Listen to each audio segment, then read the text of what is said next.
I'm at this point, like, I'm really not like a big artist in Philadelphia. Like, nobody really knows who I am, right? But I've also just gotten a beat from like the biggest producers in Philadelphia. So I'm like, wait, what? Like, you know what I'm saying? Like, what the fuck?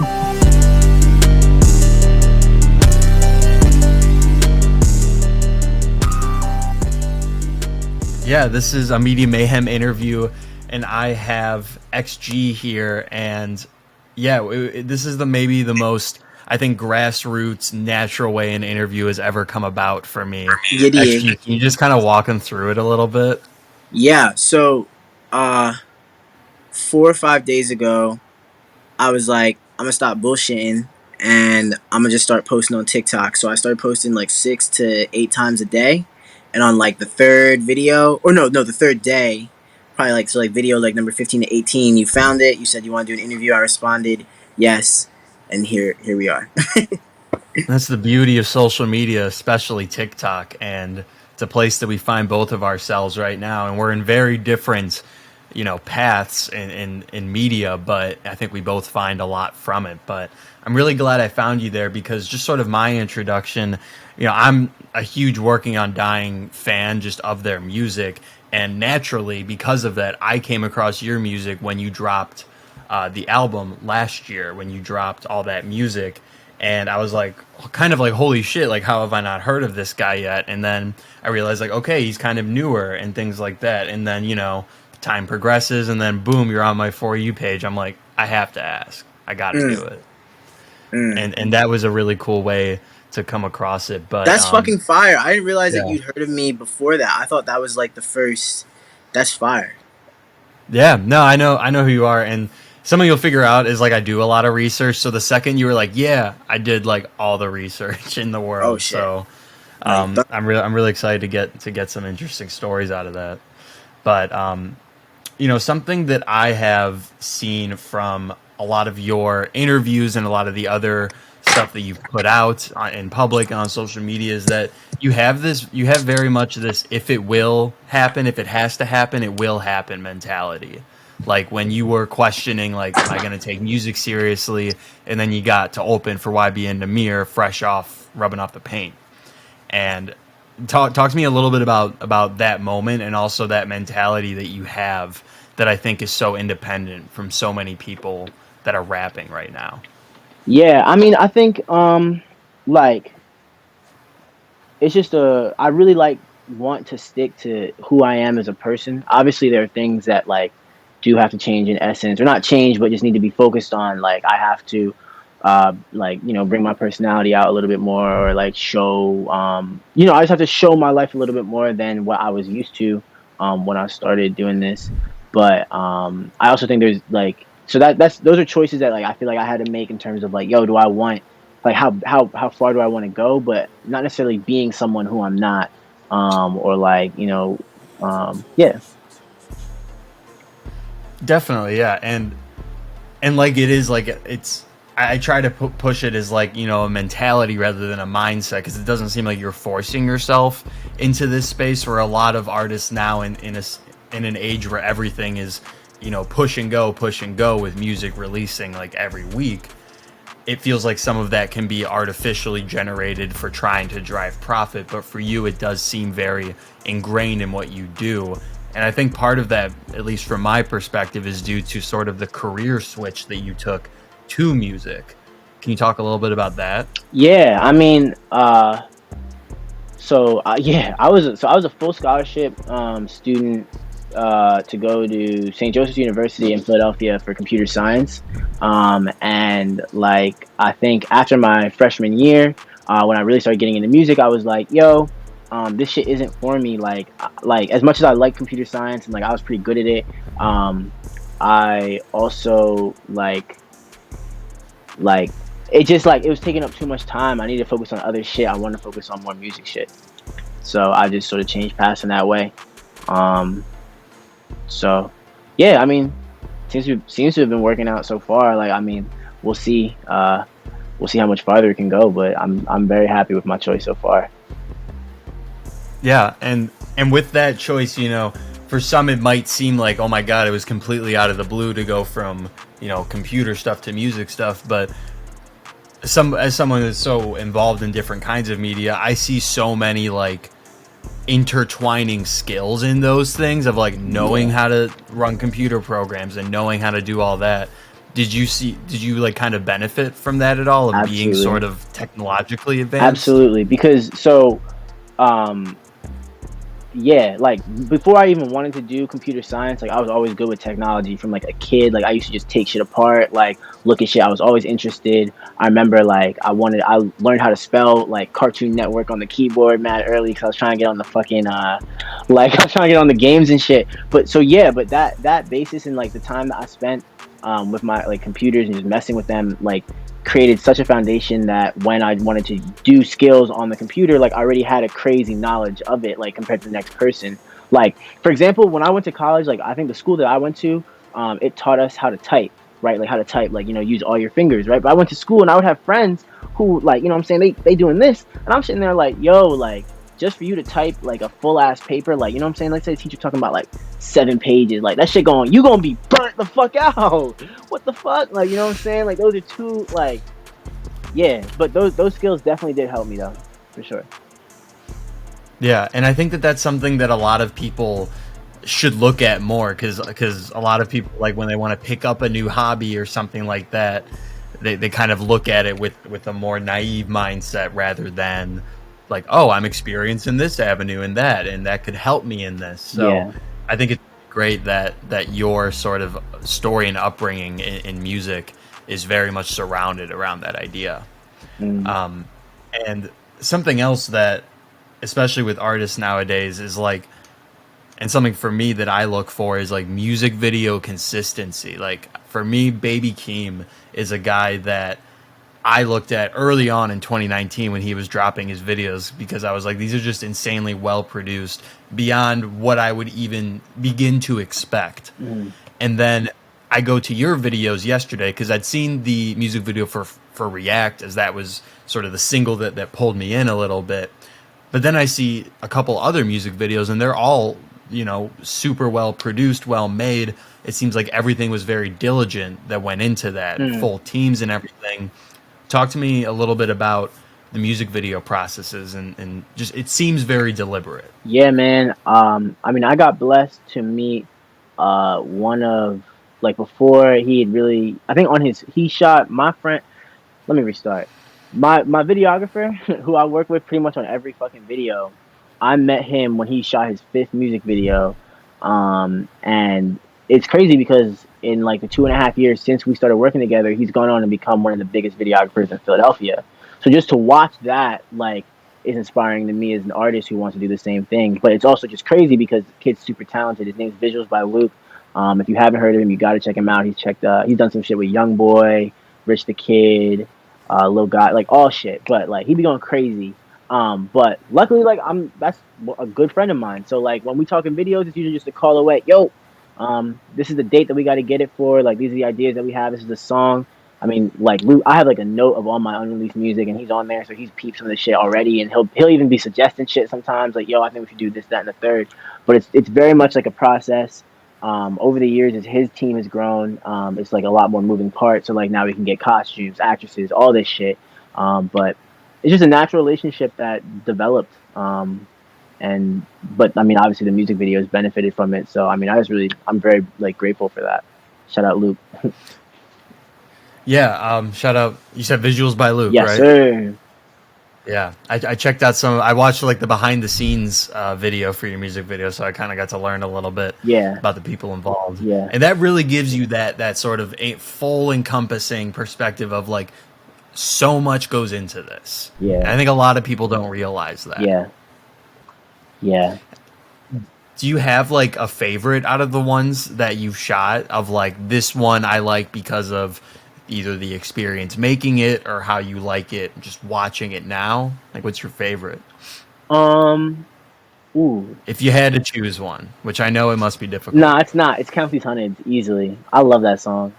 And that video, like, it's just so perfect. The one thing I'm mad about is that we, like, last minute, we were like, yo, like, we should, I mean, it was sort of me. I was like, yo, we should put the lyrics under there, and I feel like it actually takes away from the, video in the end. But, I mean, that's still my favorite video. It came together so nicely. We had Austin Archie from Lorna Shore, the drummer, which is a crazy big metal band. They be touring and shit. He's drumming on that shit, which is crazy. He's from this area, dope. But yeah, that was my favorite video easily because I don't know, just something about it. Like I can't put my finger on it, but there's just something about it. So. And that's sometimes the beautiful thing is like when you create something and sometimes it should sort of be that undiscoverable element that makes it so great for you. And, you know, you were talking about the relationship that you had with Visuals by Luke and how that sort of developed over time. And something else that I saw is that you seem to have a pretty good relationship with FaxOnly, the producer. Yes. Yeah, talk to me a little bit about how you met up with him, because that seems like the Visuals by Luke situation. Like you guys are, it seems like from the outside that you guys are not only friends but collaborators, and that is such an important dynamic to have in any sort of media spectrum, whether it be live music, production, film. Having somebody there that believes in you and you believe in him and it's mutual is great. So talk to me a little bit about that. Yeah, I mean, you want the whole story? Do it, man. Let's hear it. Okay. So, like, all right, I'm gonna give you the whole story. Basically, like, I have a mentor, and this is actually his studio that I'm sitting in right now, right? And so he engineers for Lil Uzi, and like he's, you know, with some other people in the music industry in Philly, because like, you know, as you get higher up in the industry, like, the shit, like, it gets smaller and smaller, you know what I'm saying? And people begin to just stick together. And obviously, like, you can shorten this down as you need. Like, you don't gotta keep all of this shit. But I'm just telling you. So, but like, yeah, I'm listening. Basically, like, yeah. So he threw me and Oop with a lawyer who sent me a beat pack, because apparently lawyers do that in the music industry. And in there was a fucking beat from Fax, and I recorded on it, and I liked it a lot. Like, it was a really strong song. But I sent it to my friend and my manager, and they both said I should redo the hook. So I redo the hook, bring it back to them. They're like, yo, this is one of your best songs. I'm like, word. So then that gave me the confidence, you know what I'm saying? Like, I'm, at this point, like, I'm really not, like, a big artist in Philadelphia. Like, nobody really knows who I am, right? But I've also just gotten a beat from, like, the biggest producers in Philadelphia. So I'm like, wait, what? Like, you know what I'm saying? Like, what the fuck? So I'm like, huh? So, but everyone telling me, like, yo, this song's really hard, really hard, really hard. I'm like, yo, all right, I'm gonna go track this nigga down. So I follow him on Instagram. He followed me back. I was like, oh, that's cool. Where I start hopping in every live that he has. I'm like, yo, bro. Like, I made a song with you, like, whatever. He ignores me, bro. Like, ignores the fuck out of me. For like a week, like, pretty much. It's probably like 3 or 4 lives, right? On the 4th live, I hop in. It's crazy because Luke is actually at my house. He can bring his computer with him, and like he can fucking edit on the go. So we actually edit a lot of the music videos together. Like, I'll be next to him, and we'll just go for like 8 to 12 hours, right? Like, picking out, you know, making sure we like all the scenes, and then like when he edits, I'm like, I'm off that shit. So he's in the other room, fucking doing the Love Games music video. I'm dicking around on the couch. I see him going live, join that shit, whatever. He's like, yo, he's like, I'm opening up the floor. Whoever wants to join and play me some shit. So I'm like, oh, this is my chance. Request, adds me, whatever, play him the song. Literally says nothing, ends the live, and just DMs me his number. So I'm like, oh shit. So I'm like, word? Like, so I text him, I'm like, yo, again, doesn't say anything, just FaceTimes me, and he's like, whoa. He's like, where you been? I'm like, I don't know, nigga, like, what's up? Like, what you trying to do? And he's like, I'm about to send you more beats. So I was still in school at the time too, so I had class. Like, I had 3 classes that next day, but he sent me 14 beats, and I recorded 6 songs in 24 hours, and I didn't miss a class. I was mad proud of that, because I would skip classes for like way less shit. But for some reason I was like, no, I'm not gonna skip class. I'm gonna actually do all these things. So I did all that, and then I sent him the songs back, and that was it. He was like, oh yeah, like, you hard. And then they invited me down. He was like, I think we were then talking back and forth for a little bit longer, and then he was like, yo, I'm about to go to Atlanta. Like, are you trying to come? And I was like, are you dead ass? Like, because like I will show up. And he's like, yeah. And I'm like, okay. And then I mean, you know, I went down, and I mean, there was more. I mean, if you want more of the story, I can keep telling it. Like, it's a long story, but like, that's kind of the basis of it. And I guess what I'm curious about is, and that part of it I think is so great to hear for up and coming artists and those interested in the industry, in that like it's not as it's sometimes as simple as you think it is, but it takes a lot of hard work. Just Yeah. like the hopping in the DMs and that. But he skipped all that because he saw the potential in you, and he skipped the bullshit and got to the, hey, let's make some music. Yeah. Instead of the fire emojis for 2 weeks, Yeah. and then Yeah. but yeah, talk to me a little bit like when you notice like, okay, I think that like when you notice the working relationship sort of became like something where it's like you want to work with this guy, but you also like him as just like a person. Yeah, okay. So that was when I went to Atlanta, because so basically like where I stopped last time was we basically like Luke, it was crazy. Like Luke, the videographer, right? He was going down to Atlanta the weekend that they told me to come down, and like I wasn't trying to buy a flight, and like he was driving, so I was like, whatever, I rode with him down there, right? And we go down on a Thursday, right? I text Fax that I'm there on Thursday. He's like, oh, word, I'm not there yet. I said, what? You just told me to come down here and you're not even here? I'm like, okay. So I'm like, whatever, right? Next day I hit him up. I'm like, yo, where you at? So last time, or you were talking about, you were just at like, you were in Atlanta, and then Fax was like, yo, I'm not there yet. Okay, yes. So I got down on a Thursday. I texted him that Thursday. I'm like, are you here? He's like, no. I'm like, weird. Like, what the fuck? You just told me to travel somewhere. You're not here. So I'm like, but I'm also trying to be patient, because like I'm like, I don't really know this person that well. Like, you have to keep in mind, we only talked up to this point over Instagram Live and FaceTimes. So like, I've never actually like, you know what I'm saying, kind of crazy. So I'm like, word, whatever. So then the next day I think he gets there. I'm like, yo, what's up? He's like, I'm busy. I'm like, okay, word, whatever. So then so then it's Saturday. I think I text him.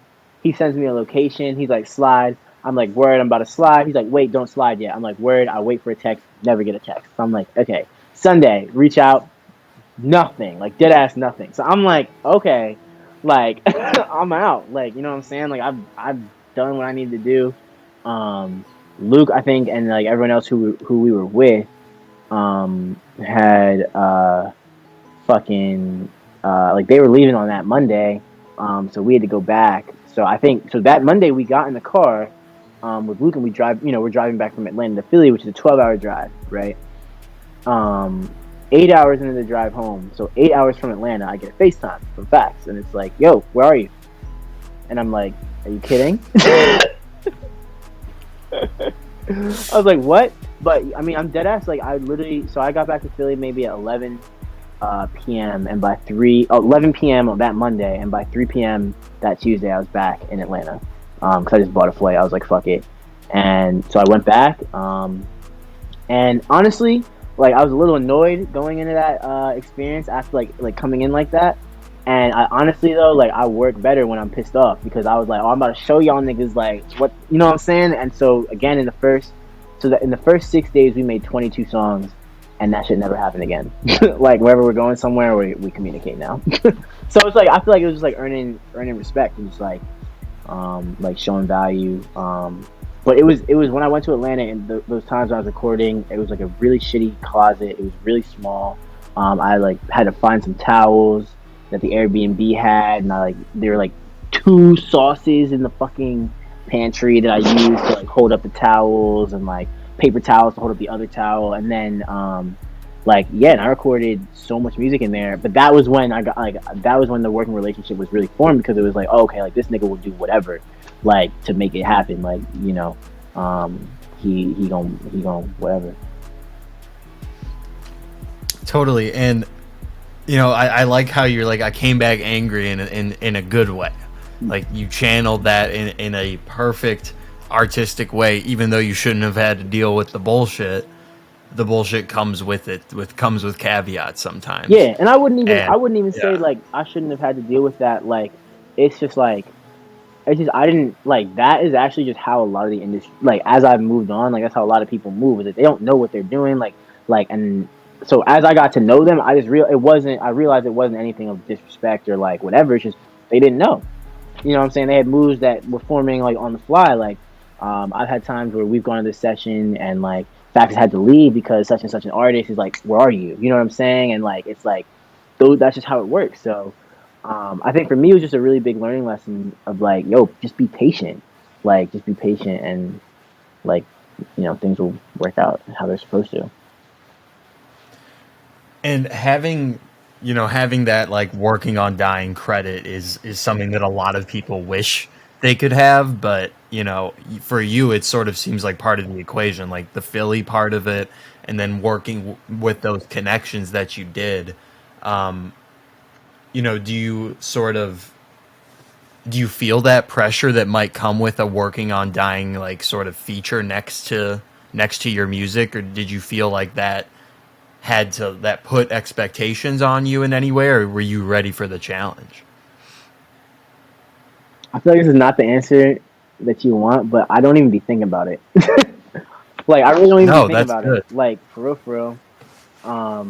Cause like if I allow myself to think about it, I'll get in my head. But what I think about is when I got to meet all of them in Atlanta and I slept with all of them and it felt like a family. Like, that's what I remember when I think of working on dying. I don't really think of like all the shit that they've done, all the whatever. Like, it's just like people who literally like when I tell you I did not know, I could have walked past them on the street and not known who they necessarily were, like by like face. Like, obviously I knew who the producers were, but like I didn't know any of these people when I showed up on their doorstep. And the amount of shit that they did for me, like in that 3 week period, like just love, like allowing me to stay there, allowing me to like all that shit, bro. Like that was like that changed my perception of like, cause like you always want to be a part of a family as a musician. Like everyone, like a musician wants to be loved, and like what I'm saying. Like and that showed me that that was possible. It doesn't matter who the fuck they were. Like what I'm saying, they're still humble people. They're still cool people. So when I think of that, like that's just what I remember. I don't think about whatever, and I don't allow no like pressure in my head at all. Cause like that's my friends. Like I can call them. Like what I'm saying. It's not like that. And like I've touched on earlier, it's so important in this industry and really in any field, especially in media, to have those close knit relationships of people that will ride for you as much as you'll ride for them in a sense. Yeah. And and sort of with that part of it too, also when looking at your music, I don't see a lot of like features or really any on the album, but what I do see is a highlight on the people that worked on it. Like when you posted the Instagram, you posted the producers, the mixing engineers, the recording engineers. That's so important. Like I wish concerts showed like a credit reel like a movie did, because there's so much that goes into that. Mm. And talk about that sort of appreciation that you have like for the people that help you shape the music that is ultimately yours at the end of the day. Yeah, I mean, I think that I'm gonna have to say that that is Ben. Ben is the engineer, and so like obviously as an engineer, there are times when you don't get the credit that you deserve. You know what I'm saying? And being so close to him, like that's something that I became sensitive to, and especially because like I see how frustrating that is for him. I'm like, yo, like I guess I don't want that to be what happens, how people feel about my shit. And also it's just like people like Ben, people like Ben saying like, yo, like think about these people who have helped you out, like what I'm saying. Like, so it's definitely like I can't take all the credit for doing that. It's definitely not something that I wanted to do in the beginning, but like once I started doing it, I was like, yo, I'm realizing the value of highlighting all these people and like reminding them that they're seen, and honestly just thanking them for real. Yeah. And with the Out of Here Soon project, it just that was my introduction to you. But looking back at your previous work, it seemed like such like a deliberate step up in every possible way. And I feel like obviously that title being Out of Here Soon is no mistake. So you say you're out of here soon. Where are you out of here to?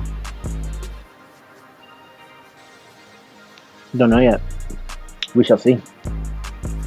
It remains to be seen. Any like, is it like music? Like, are you trying to like explore maybe other sort of like things outside of music, or just keep fighting, keep going into music?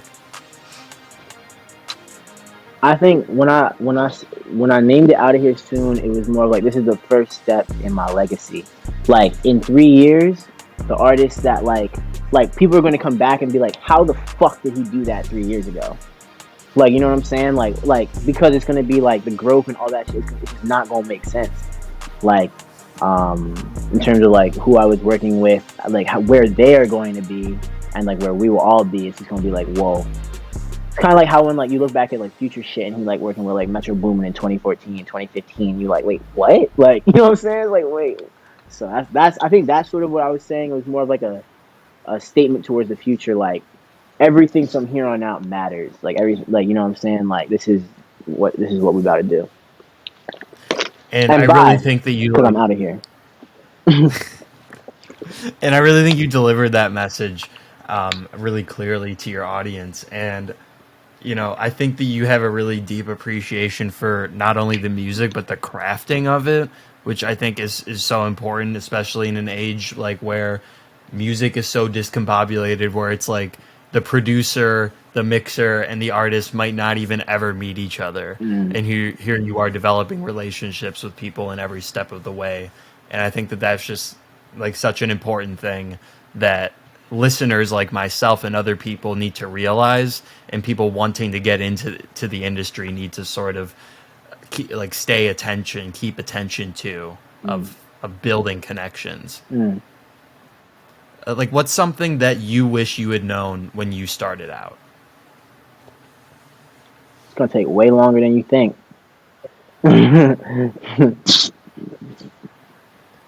I think that's more than fair and absolutely accurate. Yeah. And sort of this is kind of my last question, and something that I try and do with kind of all of the interviews that I do is, I find myself inspired by all kinds of different visual, sonic things in media, but also just like metaphoric things in real life that just spill into my creativity and how I view art and how I, make all these scripts for TikToks all day and things like that. And I always find myself inspired, and whether it be something physical or a piece of media. Do you find yourself inspired in a similar way, like whether it be like a video game that you play and the mentality that you have when doing that, or even something as simple as just like the mundaneness of grocery shopping? I think that there is something special in every crevice.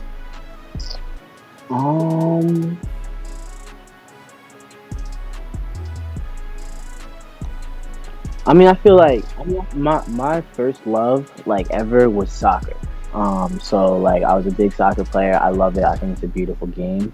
So I think when I'm like interested in shit, I begin to like look at it like almost like a big like soccer game or like a chess game or whatever. More so chess now, but like anything where it like involves thinking and like moves ahead, like that's just where I begin to envision shit. Like, so I think especially with the chess piece, and even soccer too, it's just about like that patience and waiting for the exact right time. Like it's all about the timing. Like, you jump the gun, you overextend yourself, you open yourself up to a counterattack or a failure. You know what I'm saying? Like you wait too long, you miss your opportunity. It's all about bang. Like you gotta hit it right on the nose. You gotta do it. So I think that's how I don't necessarily look at like a game. I guess chess is a game, but like it's not a game, but it is a game. I don't know. But like, yeah, that's how that was such a good answer too. So thank you for like taking the time thinking of that. I really appreciate it. But that was pretty much my last question. Like, this has been a really, really good interview, and I really thank you for kind of taking the time out of your day to do this.